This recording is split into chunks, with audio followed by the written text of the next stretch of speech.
All right. Well, this is my third attempt at this video. I was making a couple little mistakes and then I got interrupted by somebody. So I just went ahead and did this next step off camera. Sorry about that. But basically what I did, this is more Gladiator support vehicle number 2. And basically all I did was did the starting. These will have to come back off and get painted, but I'll probably go ahead and glue the rest of them on. But basically what this is, this just will bring the body out about 6 inches on the real vehicle. So I'll probably use angle on it, then bring it out to 6 inches, and then it'll be square tubing, but then there'll be sheet metal over it, and I'll have my special wheel wells that I like. So, but I brought it all the way out to the tip here on here. I know the paint chipped a little bit, but I gotta retouch this up anyways. It's no big deal, because like I said, I still got to get this other door put on, paint them so they match. But I'm just showing you real quick where we're at right now with the project. But basically, if you remember on the other vehicle, on the 1/24 scale ones, we got our octagon bumper. You saw that in the introduction. So basically gonna do like a rebody on the support vehicles. So basically this will come out 6 inches, but it'll sweep back. It'll be kind of giving the vehicle some shoulders. There's gonna be no windows over this. But basically what I'll do is I'll have over this section here, have the air tunnels. So that'll be over that. But like I said, this is gonna be the van that I get. I don't want to have any windows on it, so it won't really matter that the windows offset on this one. But anyways, they'll be covered up like that. But anyways, so what'll happen? I'll show you here on the back. See, as you see, we're using this line here, this body line here, for these shoulders. And on the back, what I would like to do, this is crazy, I know, but I'm going to take the rear doors. There'll be no windows. Like I said, this toy had windows in it, but I had cut up another one of these vans that I had gotten. And so basically, when I get the real van, what I'll do is I'll take the doors, and I'm actually going to, first, I will use hinges with the removable pins, and bolt them in place. And then once I do establish the holes on them, then I'll take the pins out, open the doors, and then I will cut the bottom half off the doors. And then this section, and that's another thing I'll do too, is I'll make a beam that connects these two as one piece. So, and then that part will be hinged onto here.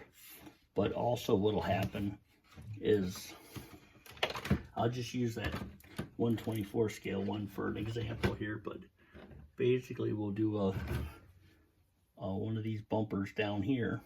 But so basically we'll have our rear doors will look correct here, except there won't be anything below this line.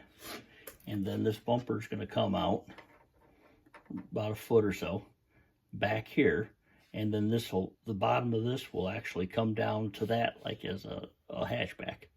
So I know I'm covering everything up. It's kind of hard to show you here, but anyways, try this at a little different angle here.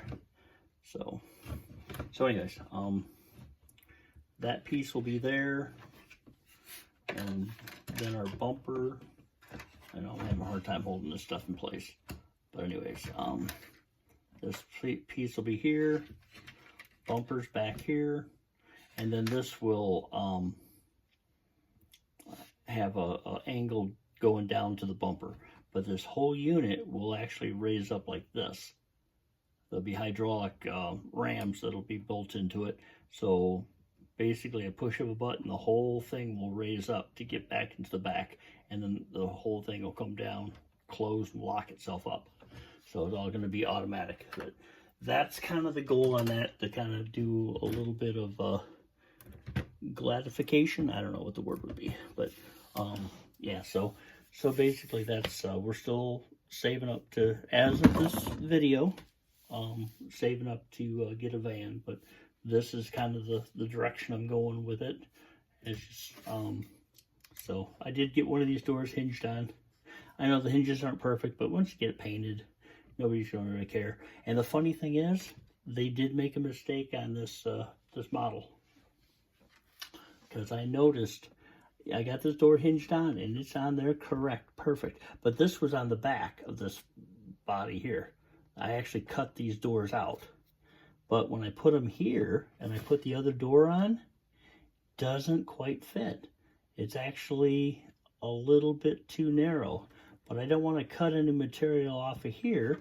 And if I cut the door to make it thinner, it's you know, you don't have a lot of material to work with. I just don't want to make a mistake and have to buy another one of these fans. I've already paid, let's see, I think I paid about 40 bucks for one and about 50 something for the other, plus shipping. So we got about 100 bucks in 2 toy vans. So, but like I said, we're using it as a template. So anyways, yeah, just letting you know that's what we're doing.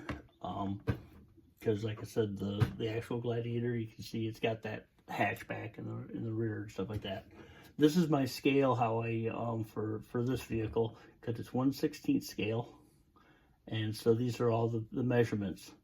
So like 1 foot in real is 3/4 of an inch on this. So like, you know, let's say 6 feet. 6 feet is 4.5 inches here. So that's the width of this. This van is actually 6 feet. I think the Ford vans that I'm looking at and hoping to get are like, I think they're 7 feet, but you know, wide. So I'm, like I said, I just made a short little video there.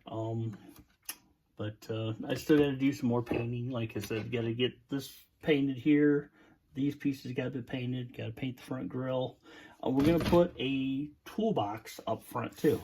Yeah, I know you've never seen that before, but that's kind of one of my little, I don't know, you'd say trademarks, but that is one thing that I like to do is put, I take a toolbox that you would normally have in the back of a pickup truck, and I got the bumper wrapped around the toolbox, and it's all lit up and everything. It's got, you know, turn signals and everything. So that kind of gets you a little more length there. And then plus what we add in the back, then if I put a steel rack up on top, you know, I'm just going to do a small steel rack. I can actually haul a 20-foot piece of steel for the project, and that's always helpful. So, but like I said, just that's where we're at so far. Yeah, it looks better from this side without the doors open, but you can kind of see it, you know. Like I said, I got an angle, and what we'll do is we'll actually put some venting when I don't know if I'll be able to do it with this model. I know I can't do it with the 1/24 scale models. Are just too tiny. But this one, I don't know if I can get some venting in there or something. But anyways, the real vehicle, I'll put some venting in here, and that'll look kind of cool. So because on one version of this vehicle, it'll have covered rear wheels. So that'd be kind of cool. So, all right, that's all I'm doing for right now tonight. I just wanted to jump on and, you know, put something out there. So, all right, like and subscribe, and we'll talk to you later.